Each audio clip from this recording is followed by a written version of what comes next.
Okay, so hands, basically, when I think about how to sketch hands, I think about a mitten.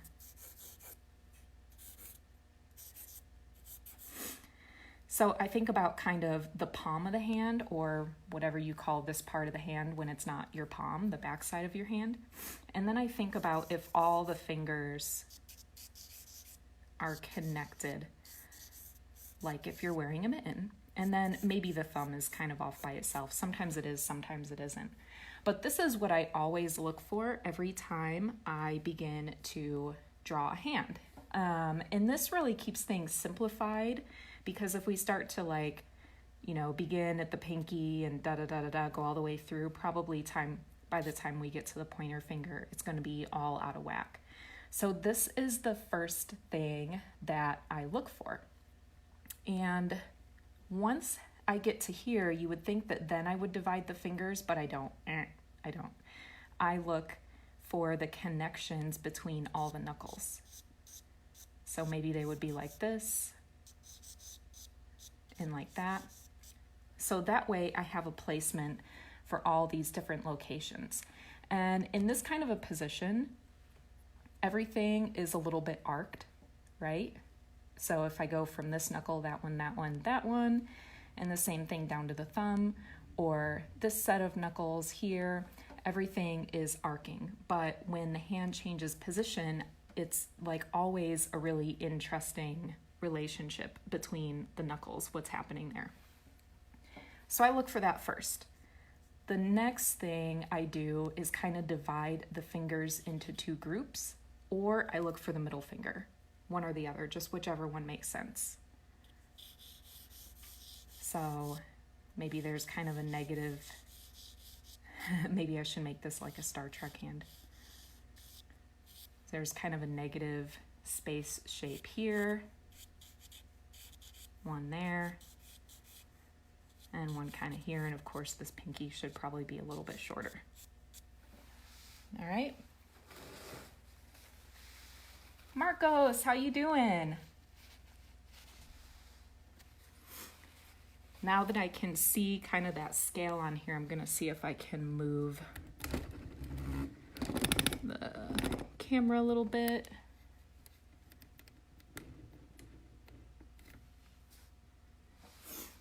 I think that's a little bit better.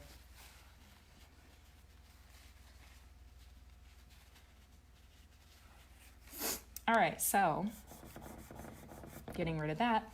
This is essentially what I start to look for at the beginning when I'm drawing a hand. So I want to talk a little bit also about kind of the structure. Hi, Timothy. How you doing? I want to talk a little bit about the structure and anatomy of the hand as well. And let me start off, since we have the back of the hand here, at least that's how I thought about it. Hi, Vania. Let's talk about the anatomy here. So if this is the back of the hand, like this side, one of the things I read, something like this section of the hand, the palm of the hand, is a little bit shorter than the overall length of the fingers. And then I looked at my hand and I realized that's really not quite the case. Like, the palm of my hand is way longer than my fingers, and I never thought of myself as having like short fingers.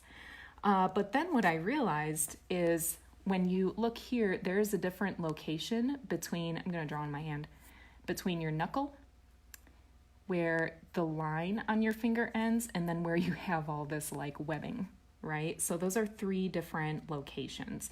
So yeah, if we go from this knuckle to my finger, that is longer than the palm of my hand in terms of the bones. And check it out. I've got these bones here for us to look at. So that's kind of interesting, right? This part is shorter than this part. But that doesn't mean that the crease between the fingers, between there and the end of the finger, that's going to be longer, or with your webbing that will be longer. So just keep that in mind when you're drawing. The location of these knuckles on the front of the hand the back of the hand, I don't know which is the front and the back, is lower than this crease in between the fingers. So just keep that in mind. Now, when you flip this over and you talk about the palm of the hand, there are kind of some pads in there. So I'll do something like that for now, my little mitten. Hey, Charles. Hi, Tamara. Awesome. So there are these pads on the palm of the hand, okay? There's one big one here for the thumb. There's a long, thinner one here, kind of going towards the pinky. And then there's some round pads underneath the fingers. So that means that this area comparatively is going to be a little bit hollow.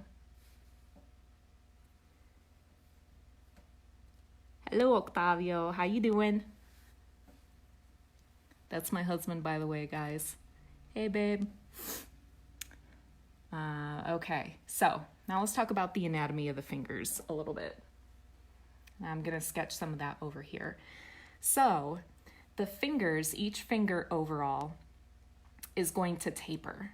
So again, I'm kind of looking at the finger from above, and the whole entire finger is going to taper like this, right? Like if this is where the hand is, got a knuckle up here somewhere, palm of the hand, the whole entire finger is going to taper, but it's also going to taper in little sections. So you're going to have one section of the finger, and then the knuckle is a little wider. And then you get another section of the finger that tapers, and then another knuckle, which is a little wider. And then you would have the nail on the finger a little bit down there somewhere. Hi, Sarah. How you doing? Now, the other aspect to this is besides these knuckles, on top of the finger, the side where the nail is, I'm just going to put a little indication of the nail there so we know what we're talking about. The top is flat, and the underneath is curved, comparatively speaking. And that's really because up here you've got more bone, and down here you have a little bit of muscle and fat. Also, the finger doesn't extend this way, it extends that way. So sometimes the finger is going to be bent, and that's going to compress these little sections on the bottom of the finger, and that's going to cause more of a curve. So just watch out for putting too much of a curve on anything on the top. You want to keep that pretty structural and quite a lot of straight lines. And then of course, the more that that finger is curved and compressed, the more that you're going to see curves underneath.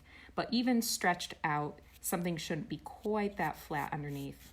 There should be a little bit of a curve going on. Hey Kwanzaa, how's it going? All right, you guys, any questions on this or anything anatomically that you want to know about the hand before I move on?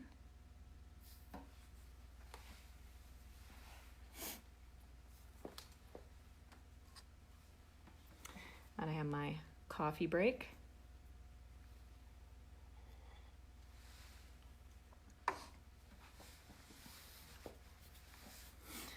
All right, let's sketch some hands, shall we?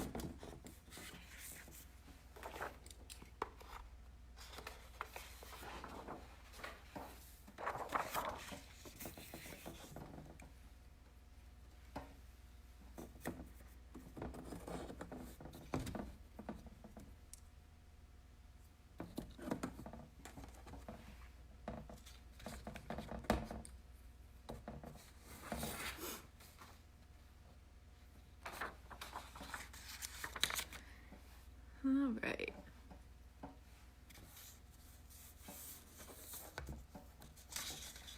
Everybody see this hand reference okay? Maybe I need to lower it a little bit.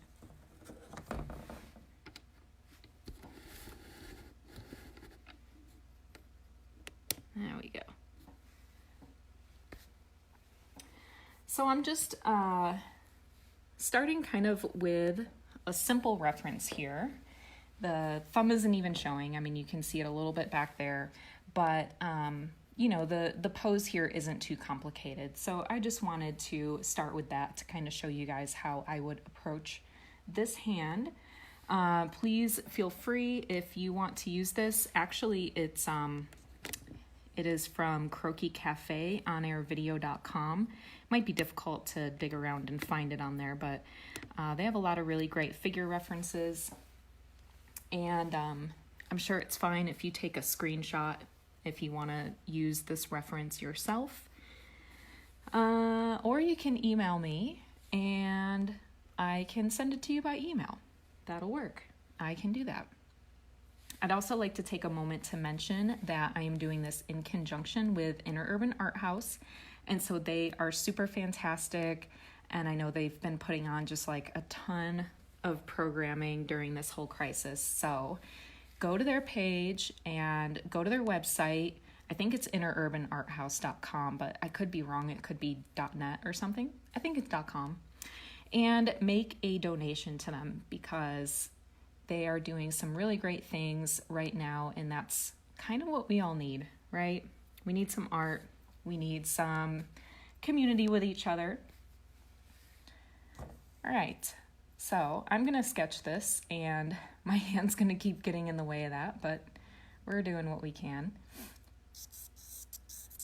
And I always start with straight lines. If you've taken any classes with me, you know that, and I'm trying to see if this is a good scale for the drawing. Trying to see what you guys see. I can't see what you guys see. All right, I'm gonna sketch it a little bit bigger, just in case.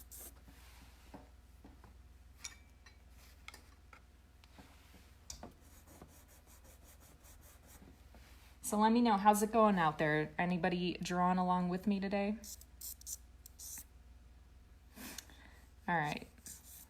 So like I said, I like to start with straight lines, really kind of sketchy, and I'm following those knuckles. So like I said, with this whole mitten thing, this mitten business, I'll pretend that this person, hopefully you can see these lines here, I'll pretend that this person is wearing a mitten, and it could end here, or I guess mittens usually come down a little bit further, right? So I imagine they're wearing a mitten, and you would be able to see these planes on the fingers with the fabric all stretched out. So you would be able to see the line across the knuckles and then maybe even down, right? Because this hand is really in that section like a box, right? Like if we removed the fingers and we just kind of turned it into a geometric form, this is essentially this in here.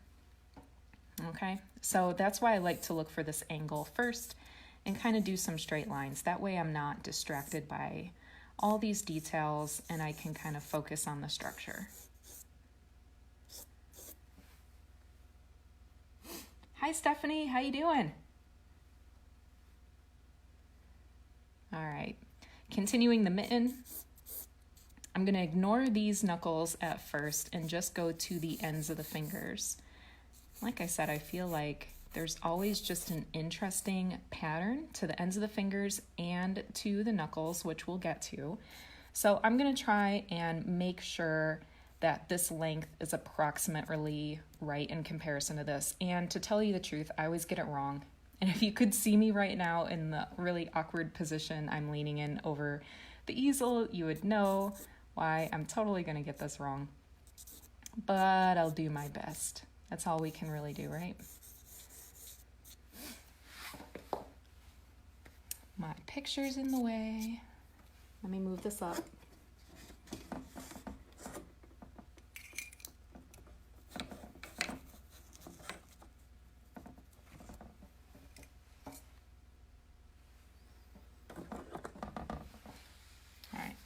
that's enough room.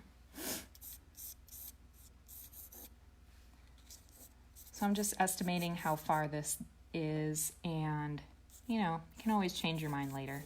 You can either think of things as making a mistake, or you can think of it as having changed your mind. And there's nothing wrong with changing your mind, right? You can always change your mind. All right. So there's my basic setup. There's kind of the trajectory of the wrist coming out there. Maybe something like this. Okay, so now like I said, from this point, I like to either find the middle finger or find the space in between. And really, it's just the idea that if I start at one area and move all the way over, I'm going to end up making things the wrong size, and I won't find out until I get here. So I like to take, anytime that there are groups of things, I just kind of try and like divide it down and then conquer from there, right? So I'm going to just approximate that this finger is in here somewhere. I'm going to ignore that thumb back there for now.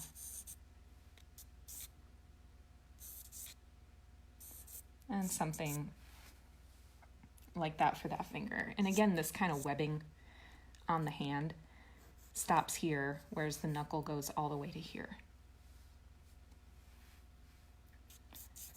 Now I'm going to connect these knuckles, which kind of echoes that outside curve.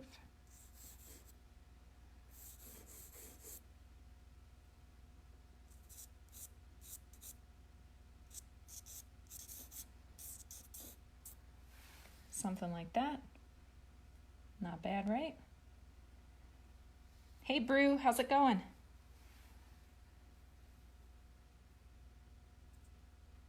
And now I'm going to start to look for these negative shapes. And I'm going to need to keep in mind that here is the underneath of the finger, and it's being overlapped here by the other finger. So this is not truly where this finger ends. It goes a little bit further, but I'll worry about that detail kind of secondary.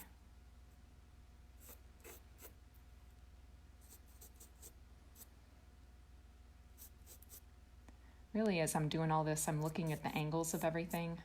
I am a little bit obsessed with angles. It's how I draw anything in the world.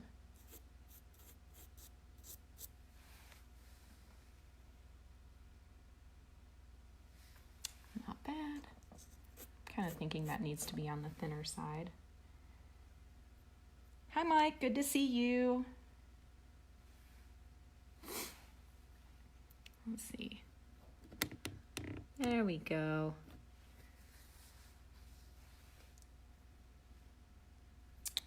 Now this, I'm like, wonder if something's wrong there, but we'll see.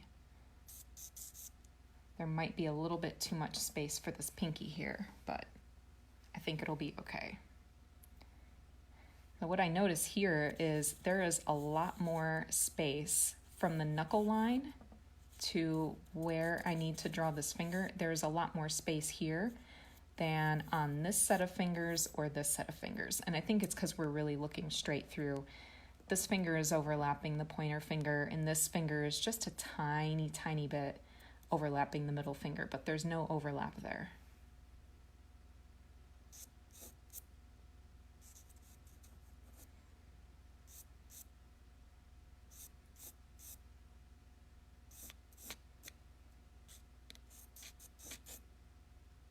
And yeah, I feel like this pinky is just going to get ever so slightly thinner.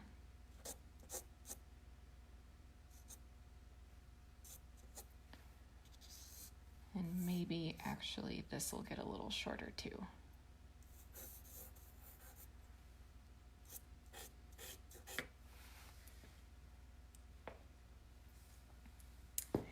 Yes, Fania, it is all about the angles.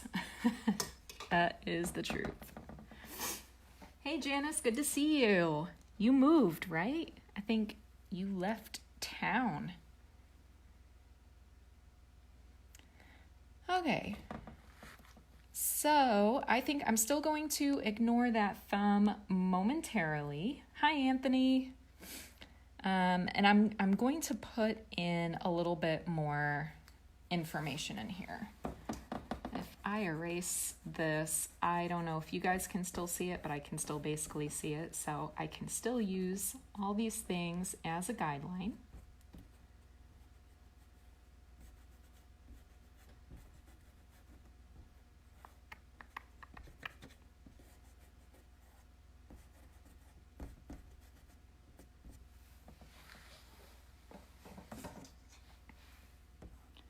I bet it is really nice and warm in Phoenix. It's not too bad here though. I mean, it's not horrible, but I've been ready for summer all winter.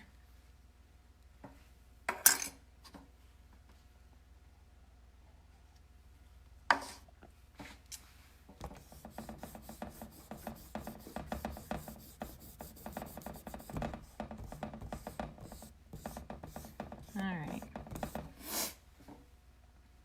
Let's get a little bit more information and interest in here. So I'm going to start with the fingers for no particular reason. I guess I'm just mostly interested there right now. And again, the fingers are primarily flat on top.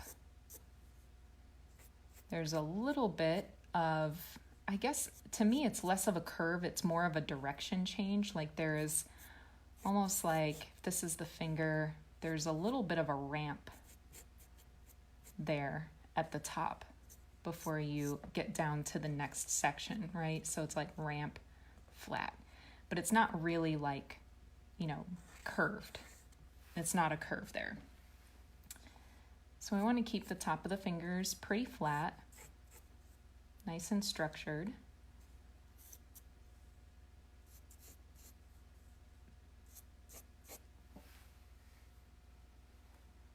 Oh my God, Seth. I totally want to take a picture of you with the painting, but you have to social distance now. Dang. Hey, Prolific. That's a nice name. I wish I was prolific. Okay, straight lines at the top of the hand. Let's add a little bit of a sense of some curves here, but not too crazy. I don't want to give her sausage fingers. So notice how much the finger tapers here at the end, especially on the underneath. There's a little bit of a taper on top with that nail there, but much more of a taper on the underneath side. So a lot of times when I'm being kind of symbolic about the fingers, I'll have a flat top and a curved, tapered underneath to represent that.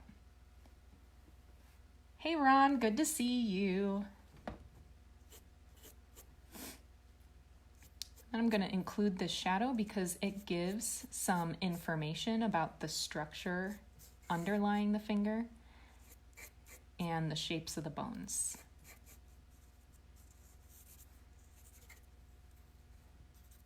Now you don't really need a lot of detail in your shading to give a sense of roundness and structure on something. Really just finding a shadow shape and shading it in is adequate.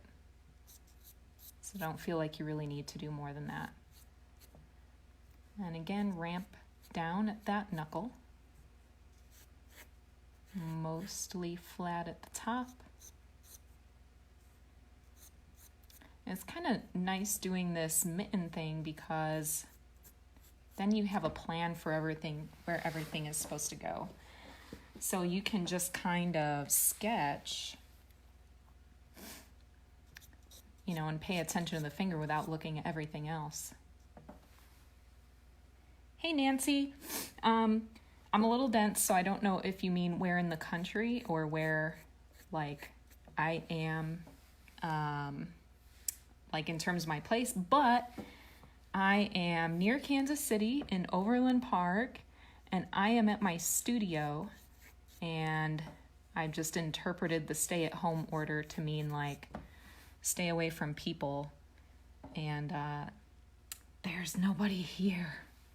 So I am all by myself.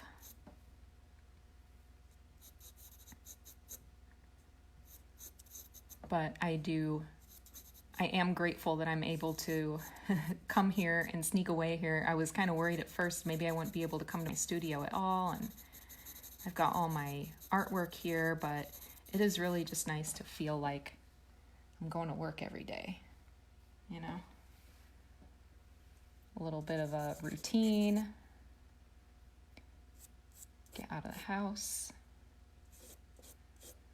So I think you guys kind of get the idea with these fingers here and how I am tackling them. Maybe I should talk about nails for a little bit before I go on to my next sketch.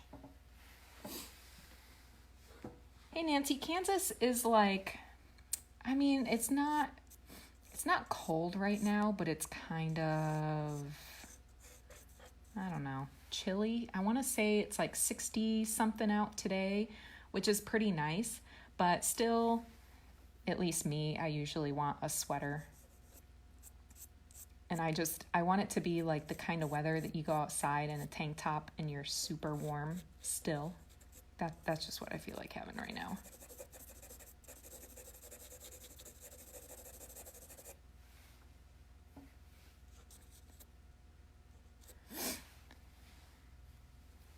So let's talk about nails a little bit. I'm gonna focus on that nail rather than drawing them all in. So like everything else on the figure, everything constantly tapers. So nothing stays the same size, nothing stays parallel. So both the nail, if I draw like over here, this is my idea of a zoomed in end of a finger. So the finger itself tapers, the nail tapers. So typically wider towards the end and a little bit more narrow on the inside, plus the skin around the nail tapers.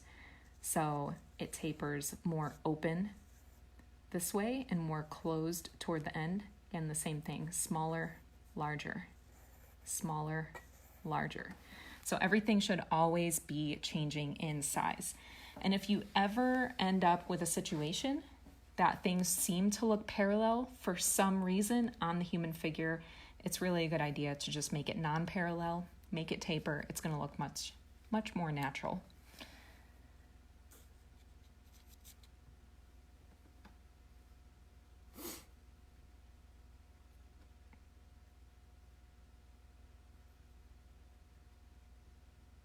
Oh, Montreal. My brother lives really near you, but on the New York side. What a small world.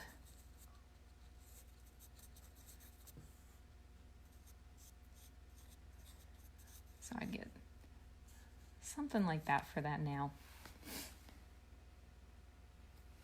All right.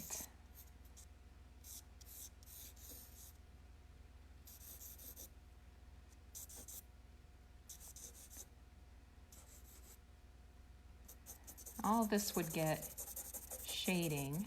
And before I move on to the next sketch that I want to do for you guys, I do think it's important to include some information kind of topographically about the top of the hand.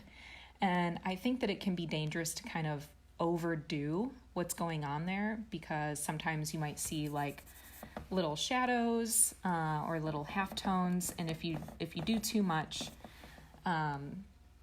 it can make it look like instead of little surface planes that there are kind of holes in the hand or something.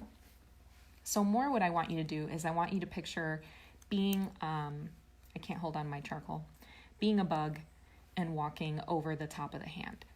So, for example, the hand isn't perfectly flat going this way, like I initially drew it, there's a little bit of an arc. Something like that. And then if I were a bug walking on this finger, again, these knuckles are like ramps. I need to go up the ramp and then down. So same thing here. If I'm a little bug here, you go up this knuckle ramp and then back down. So I would just do a little bit of shading, not everywhere, but just showing kind of those knuckles a little teeny bit.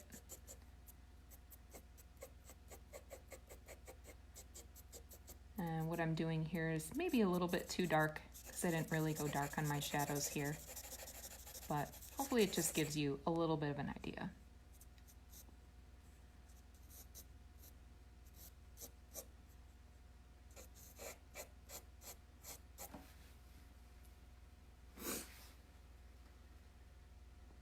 Oh, thanks, Anthony.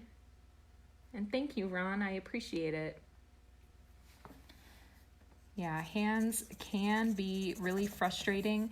I think if I had a major piece of advice about hands in paintings or drawings, like, you know, what I'm doing here today, I'm just kind of sketching and playing around. It's nothing really serious.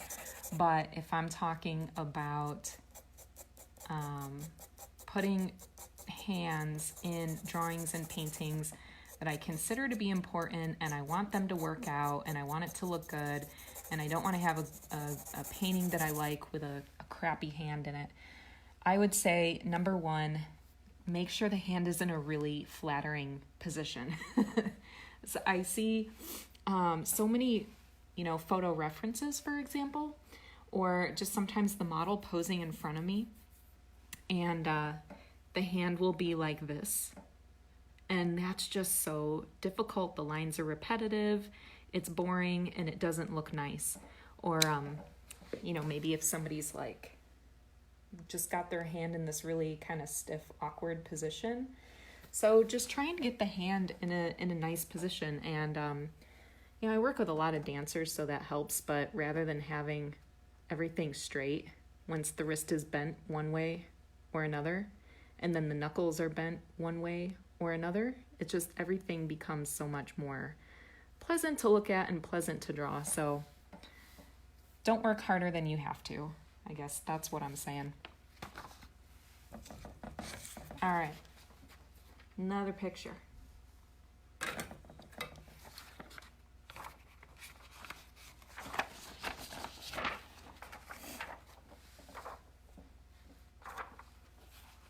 Let's see.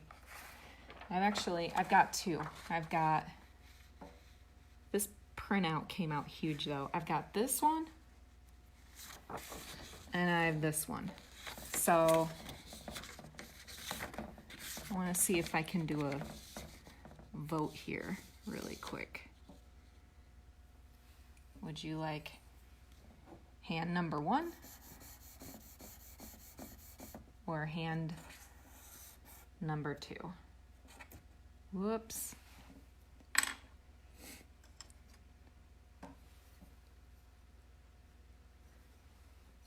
So someone give me a vote.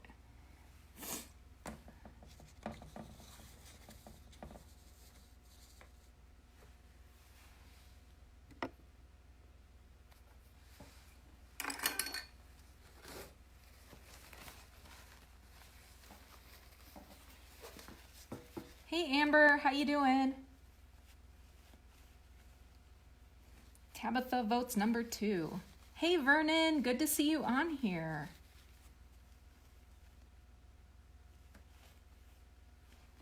So Amber and Vernon were voting hand number one or hand number two. We got number two is a man hand. Number one is a lady hand.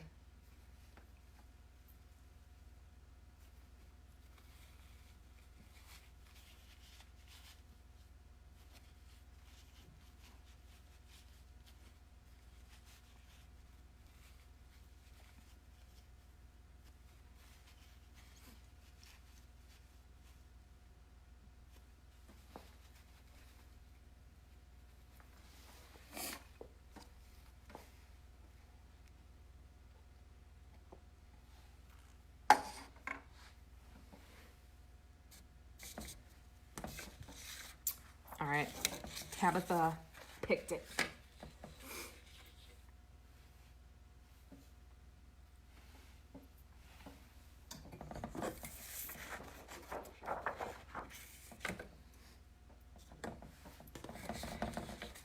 Let's see how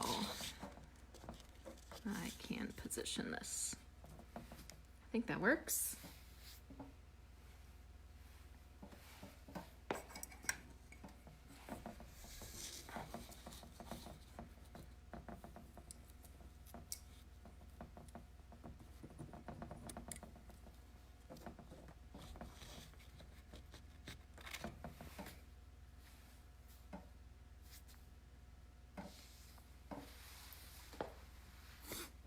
Vernon, next time I'll have to do number 1.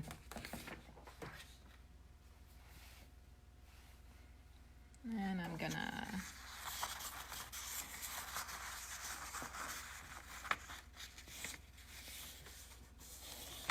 fold that to get a little more drawing space.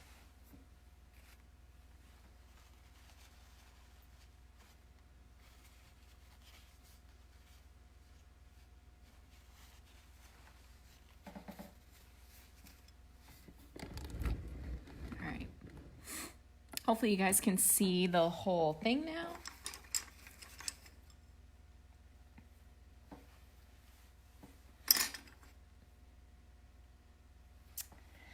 So once again, I'm gonna start with a mitten, and this is what my mitten's gonna look like this time. I'm gonna go across the wrist, down to the knuckles, because really what I'm trying to do is isolate this section of the hand. It's kind of the palm and the back of the hand from the digits, right? So now we've got a shape this way, and actually, just because of the position of the hand, I'm not going to separate the thumb. I'm going to include the whole thing to begin with. So a lot of times I just go right down to the fingertips, but there's such a significant turn here. I'm going to go this way. I'm going to ignore the pinky for now. Just kind of unite all this. So now, certainly that rule that I talked about before, just because of the position of the fingers, this length is longer than this length because these fingers are kind of bent. All right, so I'm going to start by sketching that general shape, and I should try and make sure I have some room here. I am not the best at planning where my drawings are going to go. So maybe thumb will go over here. Got too much of an angle there, but it's okay. So now that I approximated some room for the thumb, I'm going to just focus on that shape there.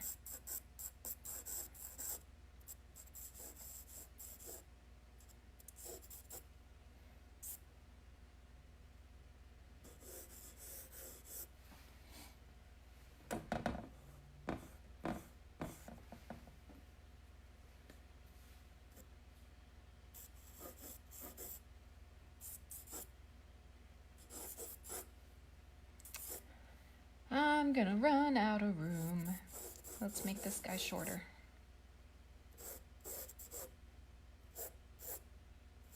It's one of the nice things about angles too. Once you realize that you don't have the amount of space that you thought, you can just keep copying your angles over to reduce things down.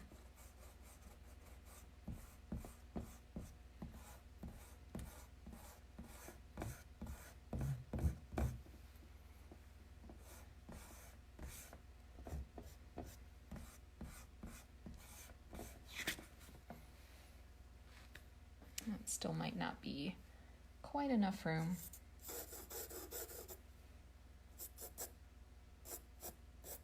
Yeah.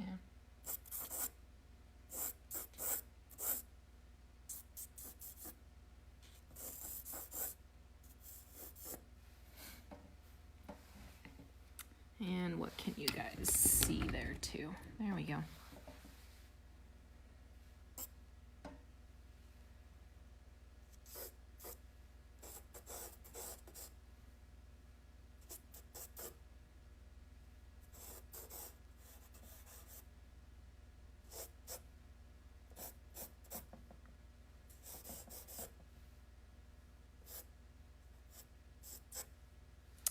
It's a small hand, but I think it's kind of sort of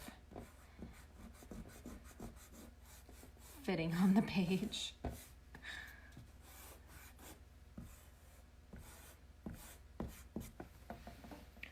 Okay, so I'm gonna go with it, even if it's not perfect. And the next thing I'm gonna do is divide this big shape, ignoring that pinky. So I'm just gonna try and get this kind of mound taken out there.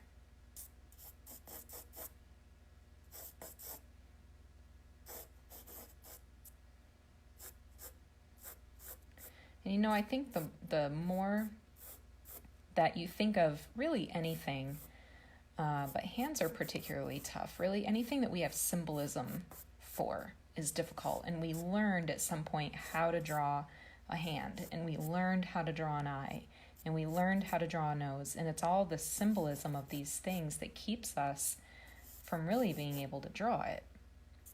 So I think the more that you just reduce things down to lines and abstract shapes, the easier it becomes to draw things.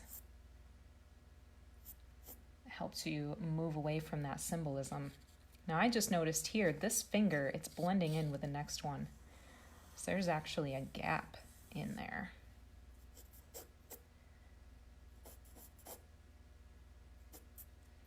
And again, that kind of curve on the bottom of the finger, especially because the finger here is being pressed downwards into a table.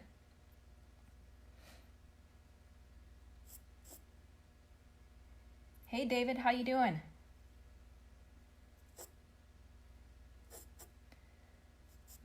Down that ramp of the knuckle. And this one, this knuckle doesn't come up too much. We don't need too much definition there.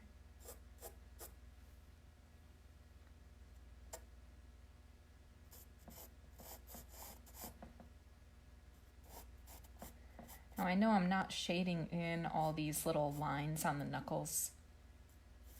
Again, I mean, I know that there's some texture on the knuckles. You know, there are these wrinkles that everybody has, but for the most part, I feel like including that information is pretty symbolic, especially if I were to do it with lines. So it's a minor detail and I'm leaving it out, and I think it's good to leave it out unless you have gotten all the bigger details first. So if you've put in all this shading and you've put in everything else and you're going to the next level of small detail, okie dokie. But I'm not really getting into any detail in these, so it would look really weird and out of place. Now I see some shadow edges in here, and that'll help give me a bit of form. Because again, these fingers are three-dimensional. So they've got a front plane and a side plane. So the side planes in these fingers and in the hand get a bit of shading. It's really good to keep that in mind, why these shadows are happening, what they represent.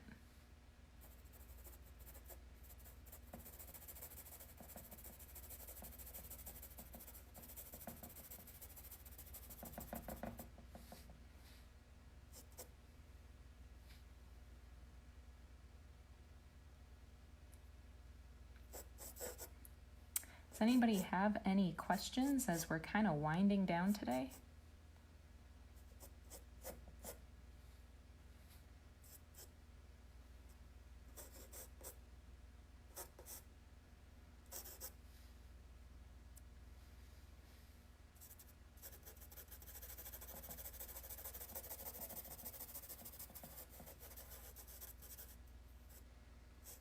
The shadow gets a little complicated over here because this part of the thumb is sticking outwards and catching some light.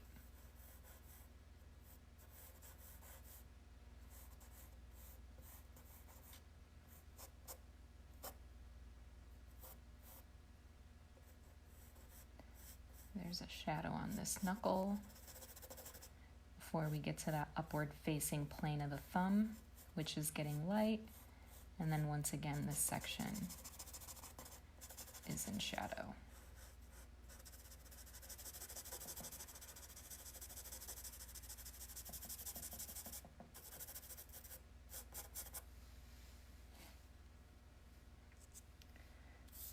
I'm going to put in this pinky.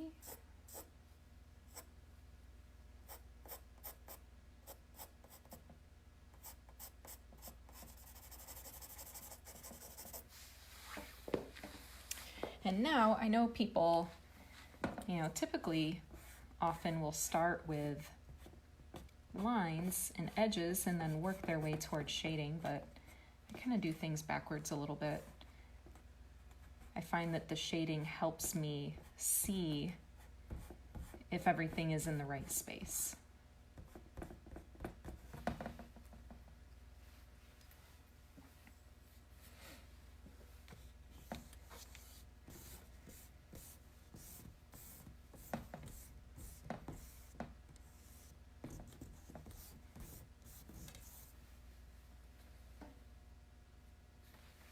All right, I'm gonna start over here, even though I'm kind of covering up what I'm doing there. And I want to carve in just a little bit on my shape here.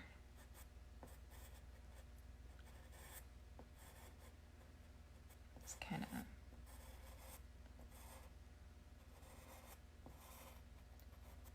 thin out that thumb a little bit.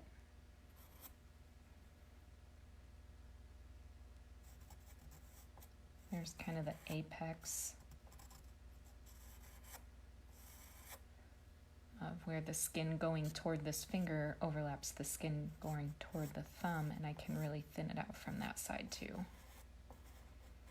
So outlines are symbolic, and in general, if you put outlines in your work, you're flattening it out and getting rid of dimension. But it can really also be pleasant in terms of style too, so.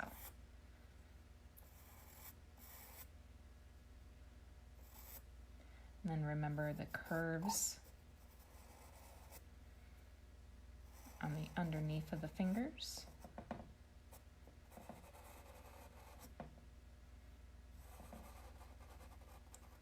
It's kind of flat where that's touching the table.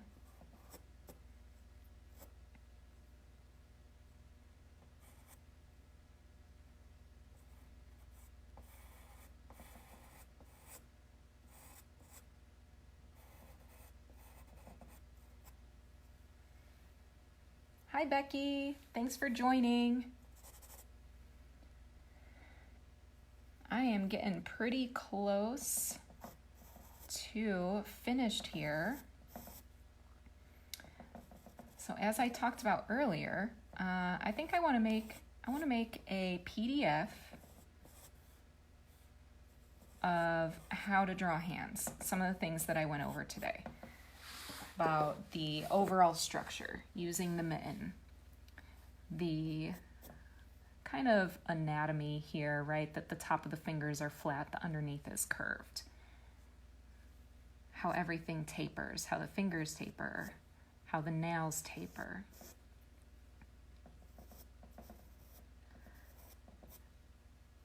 So, I don't know. What else should I include, you guys, in this PDF? Let me know what I should include. And then, if you want it, if you want the PDF, just contact me.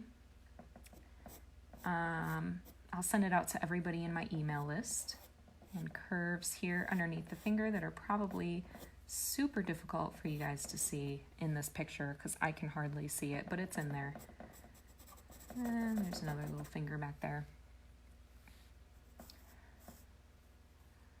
So, yeah. Contact me, get a hold of me, send me your email, whatever you need to do, and I will share this PDF with you. And this episode, is it an episode? Does it count as an episode when it's live? I'm not sure. This live broadcast will be available if you have difficulty finding it later tonight, hang tight. It should be on there easy to find tomorrow. I think I'll find somewhere on my website too to link to all this stuff, but I'm gonna shade this background since I changed the size so many times to get it on the page when I began. It's just happy little background shading.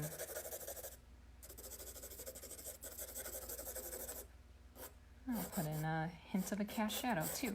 How about that?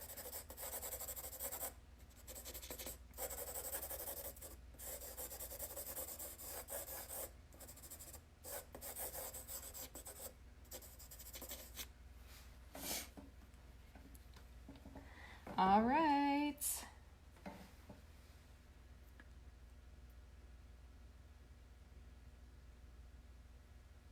Awesome, Tabitha. Did you draw along with this? I would love to see what you did. So yeah, this is fun.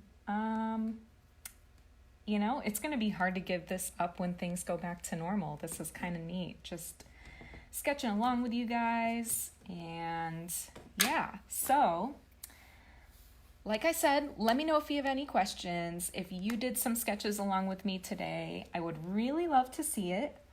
And next week, same time, same place, 5 p.m., we are going to be drawing noses. All right?